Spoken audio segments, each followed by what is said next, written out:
Vice कैसे हैं आप सब। मैं सुबह उठ गई थी। यहाँ बदलापुर में सेकंड डे का व्लॉग है मेरा।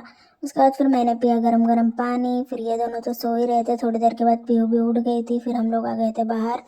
जा रहे थे हम लोग दुकान पे मैगी और दूध लेने के लिए। फिर उसके बाद हमने पहुँच गए थे दुकान पे। फिर हमने लिया सामान जो भी हमारा वो सब लेना था। फिर उसके बाद इतनी अच्छी धूप निकली हुई थी, इतना अच्छा लग रहा था सुबह सुबह, क्योंकि ठंडी का मौसम है तो धूप तो अच्छा ही लग रहा था।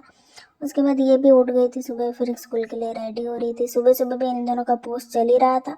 उसके बाद मैंने पिया चाय। फिर इसको मैं नीचे आ गई थी छोड़ने के लिए। फिर मैंने भी किया नाश्ता। फिर इसके भी स्कूल का टाइम हो गया था पीहू का। फिर उसको मैं नीचे आई थी छोड़ने के लिए। फिर उसके बाद हम लोग आ गए थे रिलायंस में और मौसी। उसके बाद मैं भी निकल रही थी पवई के लिए। उसके बाद पवई मतलब मैं आके पवई से फिर ढानू आ जाती 2-3 दिनों में। फिर यहाँ पे फिर थोड़ा बहुत हमारा मस्ती प्यार ये सब चल रहा था। फिर मैं भी निकली वहाँ से। फिर आके मैं भी मतलब नीचे से फिर ऑटो पकड़ा मैंने। फिर आ गई थी मैं बदलापुर स्टेशन। फिर मैं बैठी ट्रेन में। उसके बाद मैं पहुँची थी थाने। फिर थाने से मैं पहुँच गई थी भांडुप।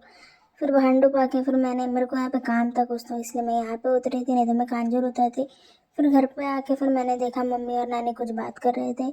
फिर आ गए थे मैं रात को वॉक को। फिर मैंने देखा मेरा पार्सल आया है तो मैंने वो चेक किया। उसके बाद सो गई थी guys. Thank you so much for watching.